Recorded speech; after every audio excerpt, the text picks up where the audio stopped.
My airbag went off, my seatbelt saved me essentially. Cassidy Quinn. Hey guys, it's me, Cassidy Quinn, and welcome to a kind of for real Friday. This is what we're doing.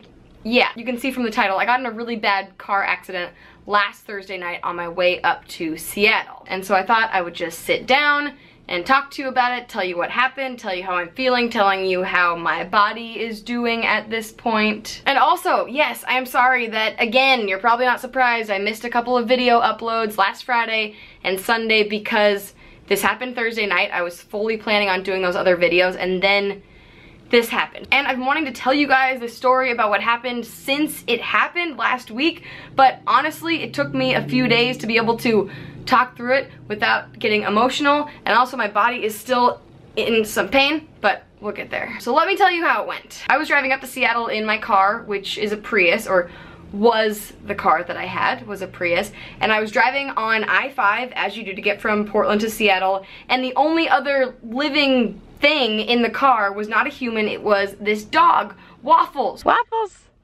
Waffles, who is so adorable and is going into the foster care dog system, and my parents are gonna foster him for a while. So I had met Waffles at Jansen Beach outside of the store from the woman who was giving him to me to transport him all the way up to Seattle. I had met him like an hour and a half before this all went down. Now, you have probably gone through something similar to what happened to me if you have ever driven a car. I was coming up towards Olympia in Washington State, and up ahead there were 2 lanes of traffic closed for construction work. So as you know, when that happens, a lot of times traffic backs up. Even if it's 11 o'clock at night on Thursday in the middle of the week, traffic backed up.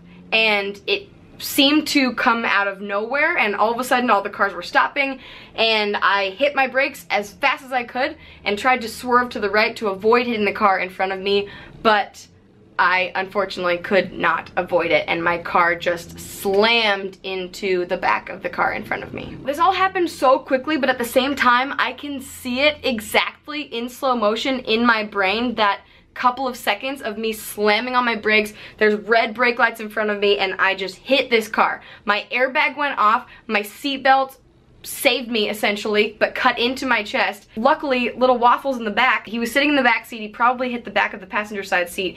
He started freaking out. My first thought was, okay, am I okay? What's going on with my body? I looked down, didn't see any blood immediately, so I looked back. Poor little Waffles, somehow the passenger side window in the front of my car had rolled down. I don't know if my elbow hit the button in the crash or if that was some kind of safety thing that it automatically goes down so that you can get out of your car if you need to. And Waffles was behind that passenger seat just kind of like clawing and trying to get out the window. And so he's freaking out. I'm trying to take care of him, which in retrospect ended up kind of being a good thing because I got to actually, you know, focus on helping something else and not just freaking out. But I have had my driver's license for almost 12 years and I have never gotten into a crash before. Anything more than, you know, you stop short, you maybe tap the bumper of the person in front of you, you both get out, you look at both cars, you say there's not even a scratch or a dent or anything, and you both go on your way. Nothing involving the police, nothing involving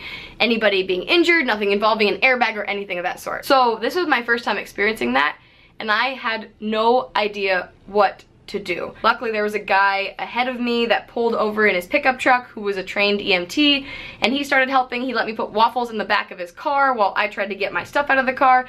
And the crazy thing, and the thing that still, well, there's a lot of things that still frustrate me about this, but one of the main things that still keeps bugging me is that I did not get to even talk to the person in the car in front of me, because since I tried to swerve to the right to not hit his car, my car went that way, his car ended up going to the left, and so the guy in the pickup truck helped me put my car in neutral and push it over onto the right shoulder. The other guy, the car that I hit, ended up getting pushed off to the left-hand shoulder. So we were across the freeway from each other, and obviously I had made it out safely at this point. I didn't want to risk that by walking across the freeway to go talk to this other person. But I did follow up with the police because they got there so quickly, basically immediately on the scene, and they were so nice and so helpful with me this whole time. But I kept asking the police, is the other person okay? Is the other person okay? And the other person was okay. So Waffles sat in the back of the guy that got out to help us, sat in his pickup truck for a long time until I had gotten my stuff out, talked to the police, and then eventually the police just said, while I waited for my parents to come down from Seattle, which was like an hour and a half north from there,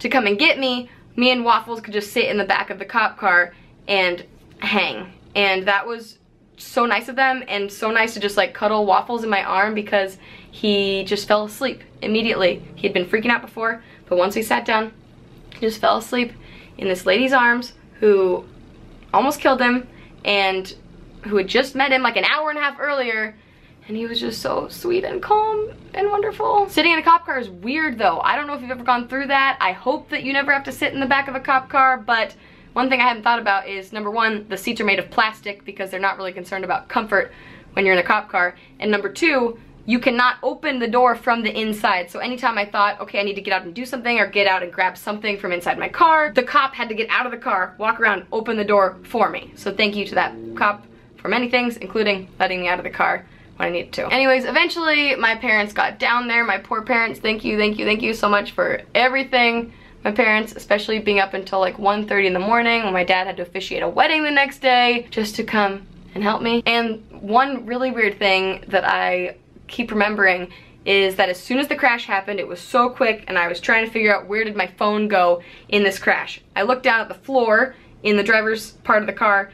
The phone is on the floor and it's ringing, and my dad was actually calling me in the exact moment that the crash happened, which is a very weird coincidence. I wasn't on the phone or doing anything with my phone, but Dad was calling me in that moment. And I don't know if you can still see it. This has luckily gotten a lot better than it was last week when the crash first happened, but you can see this big mark from where my seatbelt hit and really saved me essentially in the crash. Everything else is just bruises. There's a bunch of bruises over my legs, bruises where the across your waist part of the seatbelt hits, and then I have this chest pain that hasn't gone away. It's gotten a little bit better, and to everyone who will probably ask, I did go to the doctor. I went to urgent care on Sunday when it kept bugging me, and they said it was fine. They gave me some muscle relaxers that just make me really tired and not functioning super well, but we're getting through it. So after the crash that night, I didn't know if I would ever see my car again, if my car was totaled and out of commission. So my parents helped me take everything out of it, and you guys, when was that, last year, saw that video that I made of cleaning out my car. There was a lot of stuff in my car. So thank you to my dad for helping me get all of it out and put it into his car. Okay, everything's out of the car. Yeah, it's a scrap car. Just a bunch of crap. Airbag. Yep. I found out last night that the car is officially totaled. It will not be getting fixed, so I'll be car shopping, so you can stay tuned for that, possibly in an upcoming vlog. I'm not looking forward to it. But why am I making this video? Why do you even need to know that I was in this car crash, besides the fact that you're probably just curious and wondering why I haven't posted videos in a week? I am gonna sound like a total mom right now, but please, please, please, please, please just wear your seatbelt. Let this be a lesson, because here's the thing. This mark on my neck, it'll go away. Even if it didn't and it left a scar for the rest of my life, that would be so much better than what would have happened if I did not have my seatbelt on, and if the airbag did not work. I don't know what my head would have hit, what would have hit my body, what would have broken. Oh, seatbelts. I know there's still people out there that don't wear their seatbelt all the time, and that is the easiest thing you can do. You're driving a car, this huge piece of metal, around other pieces of metal that could hit you at any time. Wear your seatbelt. Ow. Wear your seatbelt. It's so easy. Also, I'm not saying that I've never touched my phone while driving or done anything to distract myself while driving. Obviously, everyone has done that at some point. But in this moment, I was not doing anything besides I had a podcast playing over the speakers. I wasn't texting or calling anyone. And this still happened. So now it's just made me think even more every time. I'm like, oh, do I need to do that while I'm driving? No, if this can happen when you are not distracted, think of what could happen if you're on your phone or whatever. Ugh, I'm talking so much, but there's just a lot of things in my brain. Anyways, so that night we said goodbye to the car. The towing company came, they took it away. Goodbye, car.